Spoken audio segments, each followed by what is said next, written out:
Dan kan kalau kita lihat lagi, Gus, e-commerce meningkat, e-commerce misalnya tumbuh, harusnya kan yang terimbas baik itu adalah perusahaan apa namanya parcel apa disebutnya kurir ya. Kurir, Perusahaan kurir juga akan ekspedisi, dapat ya.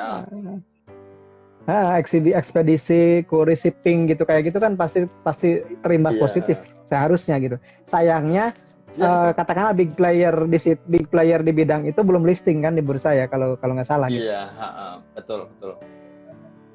Tapi kan kalau di Amerika kan sudah beberapa tuh kayak DHL dan sebagainya. Tapi kan kita kan bahasan kali ini ngomongnya Indonesia. Indonesia suatu saat lah. Memang rata-rata yang sudah listing di bursa efek itu kan perusahaan-perusahaan old semua, bukan yang perusahaan menganut new economy, startup atau ekspedisi dan sebagainya. Bahkan kayak ini POS, JNE dan sebagainya kan belum ada di bursa kita. Belum, Yang belum, rata-rata belum. yang sudah ada di bursa kita yang memang yang kelihatan mata, kayak infrastructure, terus consumer, dan produk-produk yang sudah benar-benar mendarah daging di kita.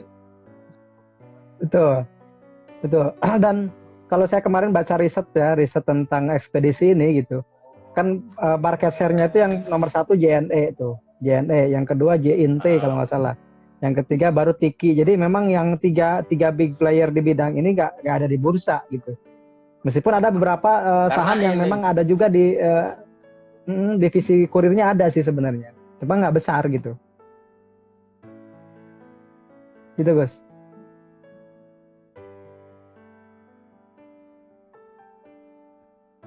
Halo?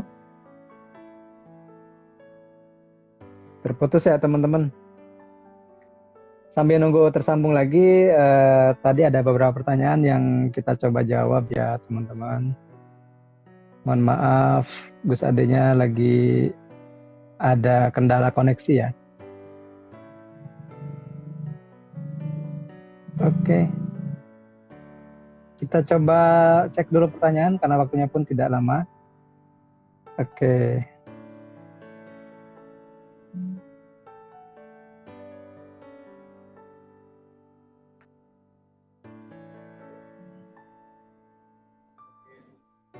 Sip. Bisa jelas lagi? Siap, nyambung lagi. Halo? Halo Gus. Apakah saya terdengar? Halo? Tes, halo. Kok hilang ya suara? Tes. Ada nggak sekarang? Jelas nggak? Bentar, coba. Coba ya, saya cek dulu ya. Tadi ada pertanyaan saham syariah itu rokok itu memang tidak syariah, jadi memang tidak bisa dibeli kalau yang khusus untuk investor saham syariah. Oke. Nah, udah ada lagi suaranya? Udah masuk nih. Udah. Bisa. Oke, sekarang kita masuk ke ini aja, Gus, karena waktunya tinggal sedikit lagi gitu ya. Jadi kita fokus ke pertanyaan nih. Sesuai janji saya tadi, ada pertanyaan yang harus dijawab ya. Aduh. Nah, yang pertama adalah menurut Gus Ade, pandangan Gus Ade, bagaimana kasus Asabri terhadap saham-sahamnya? Seperti NIKL, PPRO. Nah, silakan dijawab tuh. Aduh, itu pertanyaan cukup sensitif, men. Atau gini aja deh, pandangan Gus sebagai trader atau sebagai fund manager terhadap saham-saham yang seperti itu bagaimana gitu, nggak usah spesifik lah. Nah, kalau cari aman. Jangan nyebut merek, Mbak. Iya, bahaya. Cari aman aja kita, cari aman. Ya, kalau ada saham-saham yang seperti itu tiba-tiba naik terus turun, nah gimana gitu? Saya bodo amat whatever pelakunya siapa, karena tentu kita lihat ya nggak menutup kemungkinan apapun yang kita gunakan, entah pakai technical analysis atau fundamental analysis, cukup menarik juga, cukup menggelitik sih pertanyaan itu tadi. Karena apapun yang kita gunakan untuk tools analisa ya balik lagi kan, yang punya flow, yang bisa ngedrive market gitu. Tapi itu jangan dijawab di sini. Nanti akan mencoreng nama syariah saham loh. Ya lah, jangan lah. Lagi, kita kan bukan pompomer. Iya, makanya itu kan agak sensitif dan untung juga loh yang nyimak cuma 35 orang. Yang biasanya ratusan lah bahaya. Iya, kita private kan, ini private class nih ceritanya. Nah, Iya. perlu kita Terus ketahui apapun hmm, emitternya. Kalau aku sih biasanya selain lihat fundamental, aku juga lihat ke technical analysis. Kita lihat kondisi chartnya.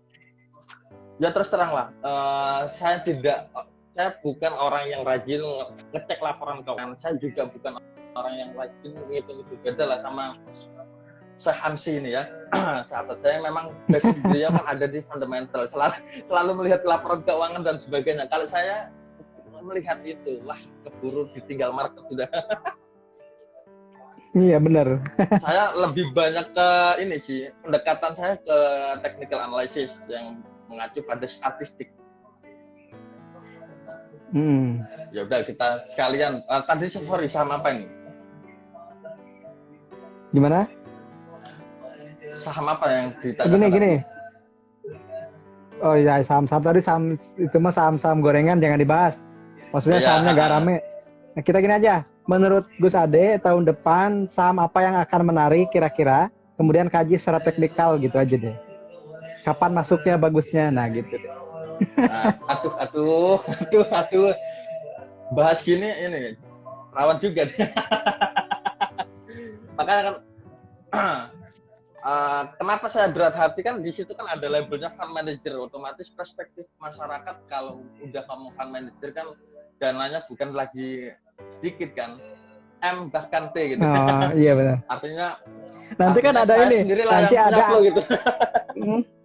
Nanti ada permologi gitu. Nanti kan besok ada turun berita ada permologi gitu. Jadi saham yang disebut Gus Ade langsung naik. Gitu. Kayak nanti ada homologi baru. Kita mah nggak usah ini yang nyaman buat Gus Ade nyeritain tentang saham gimana bagusnya begitu, karena ya memang karena kita kasih judulnya Gus Adenya sebagai fund manager ya. Coba kalau Gus Ade sebagai santri itu aman kan ya gitu. Iya aman, karena tapi sebagai fund manager juga nah, gitu saya juga iya betul, saya juga menghormati kode etik itu. Nah sekarang gini aja deh, secara umum aja sektor udah dijelasin tadi begitu ya, kemudian kita udah bisa mengarahkannya kemana gitu. Gini aja deh sekarang mah paling mudahnya, nasihat atau petuah atau advice dari Gus Ade yang udah lama di pasar modal, sudah lebih dari 1 dekade, apa yang bisa di-sharekan atau bisa dibagikan ke teman-teman seperti saya yang masih pemula begitu, bagaimana caranya menghadapi pasar saham di Indonesia gitu aja deh. Itu paling gampang itu mah, sangat normatif. Iya, itu dan aman itu. Kalau sudah menunjuk ke emiten kok kayaknya wah bahaya juga. Nah kalau seperti itu gini aja, kita bikin sesi lagi, bikin sesi betul ya agak private, nah itu lain cerita. Kalau kayak gini saya kurang. Betul. Nah kalau saya sih yang pertama kita harus santai dulu ya, santai menghadapi pergerakan di saham. Yang cukup kita ketahui pergerakan saham itu kan benar-benar fluktuatif, benar-benar up down, dan kalau kita bikin perbandingan, saham adalah instrumen terakhir yang memiliki risiko yang lumayan dan cukup tinggi bagi teman-teman newbie. Saya tidak ngomong saham itu enak, saham itu always make money, enggak.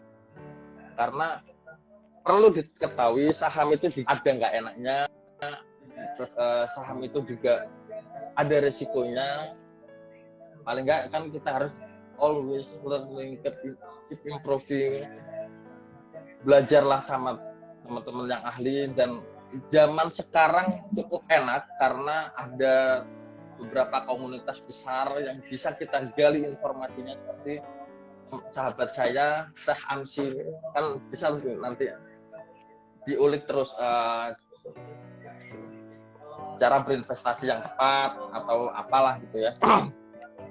Terus yang kedua, kalaupun sudah biasa transaksi di pasar modal atau sudah lumayan berkecimpung di dunia pasar modal, saran saya tetap rendah hati karena kita nggak pernah tahu apa yang terjadi kita di masa yang akan datang.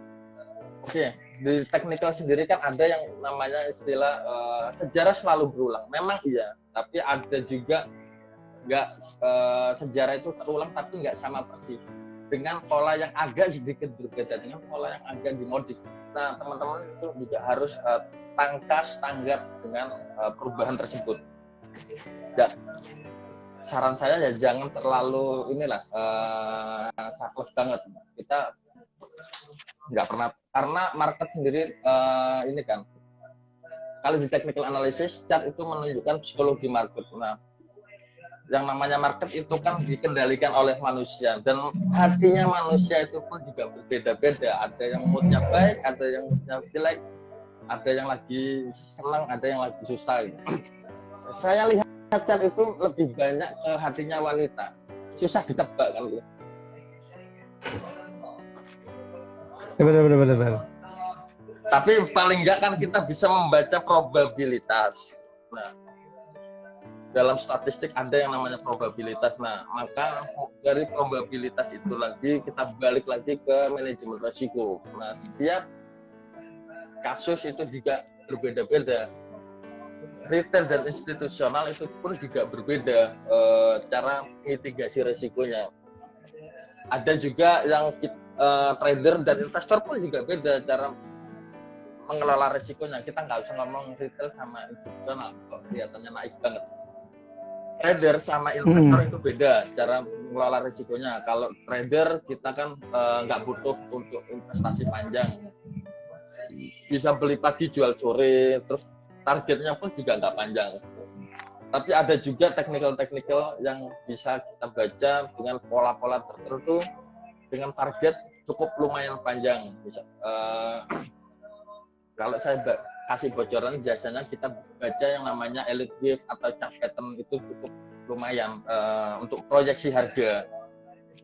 Tapi kalau sekedar support resistance ya kita nggak bisa prediksi sampai dengan harga yang range panjang. Kita 3-7% udah cukup.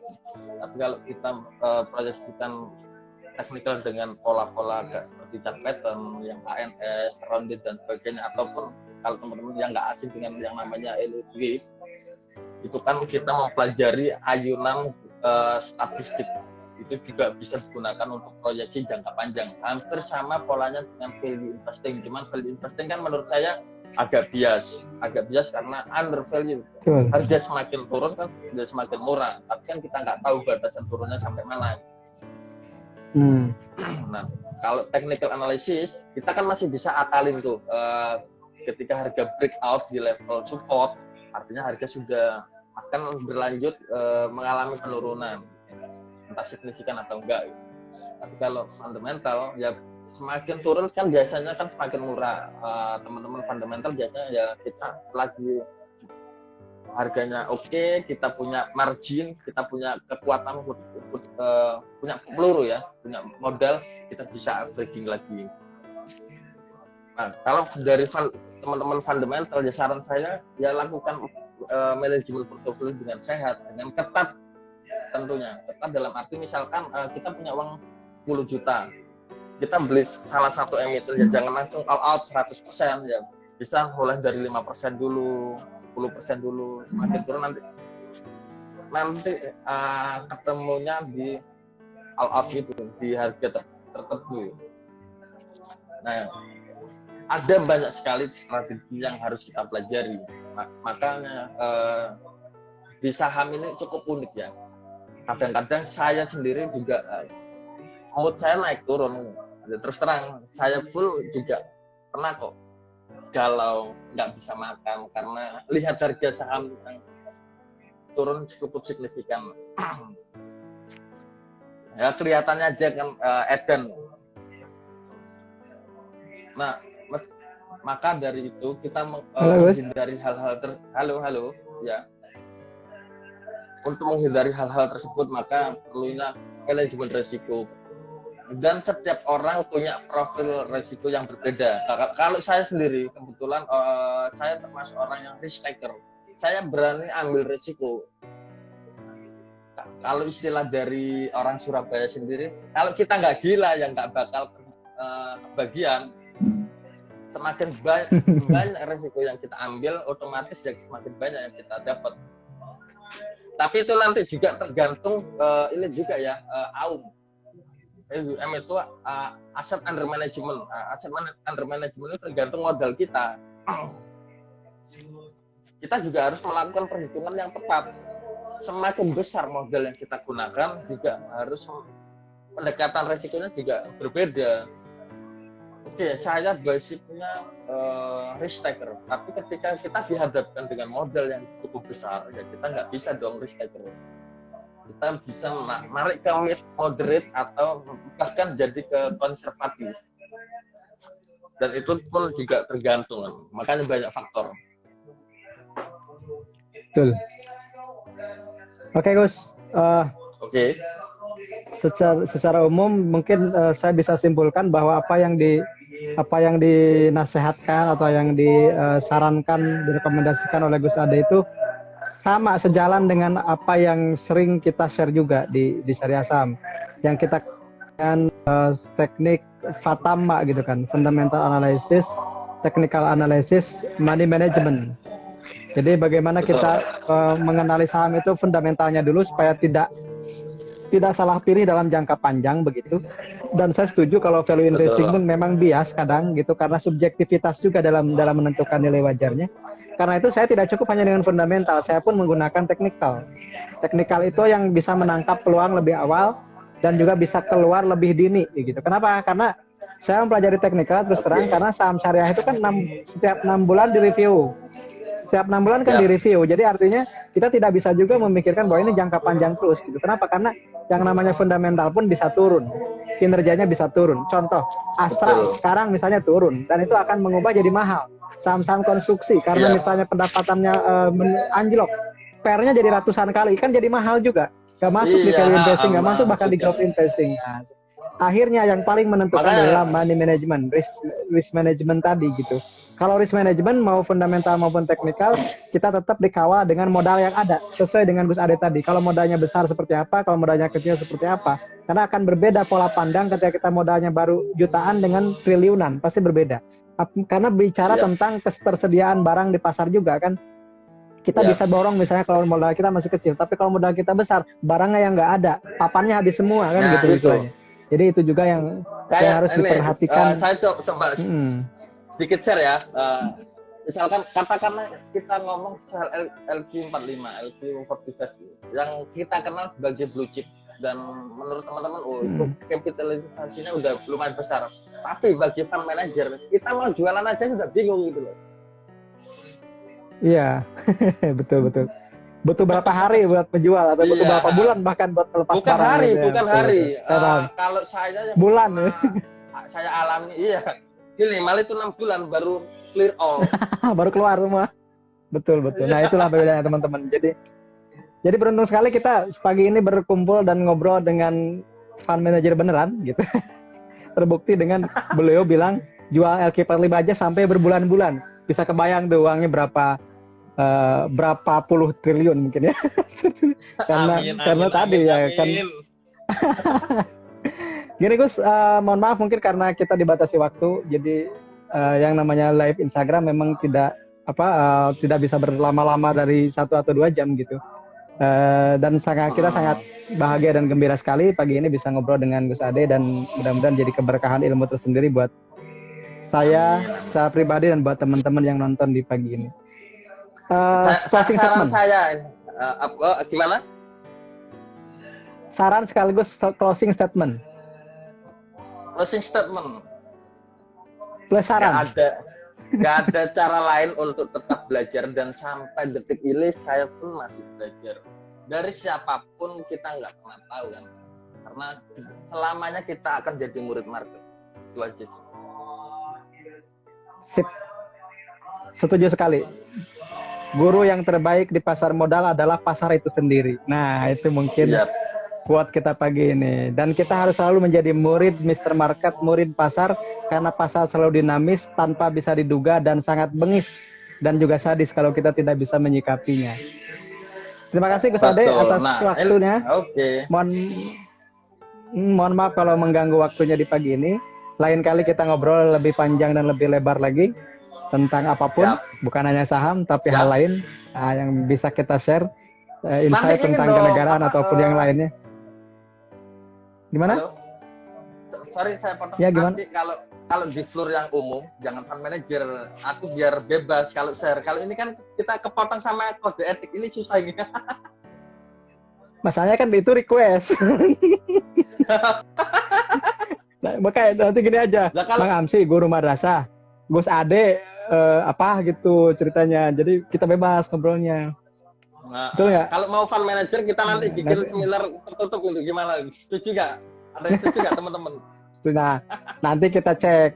Setuju sekali itu. Jadi kita belajar, saya juga mau belajar kan. Kalau itu mah. Iya. Jadi kita bikin kelas khusus untuk bagaimana mengelola dana. Nah, untuk sahabat saya ini adalah pengantar kita obrolan pagi ini. Doakan saya dan Gus Ade juga bisa ngobrol lagi di lain waktu, dan juga saya bisa mengajak teman-teman lain juga untuk bisa share tentang pengalaman dan pengamalannya di pasar modal. Sekali lagi, terima kasih Gus Ade. Semoga berkah ilmunya dan juga berkah buat kita semua. Assalamualaikum warahmatullahi wabarakatuh. Amin, amin. Waalaikumsalam.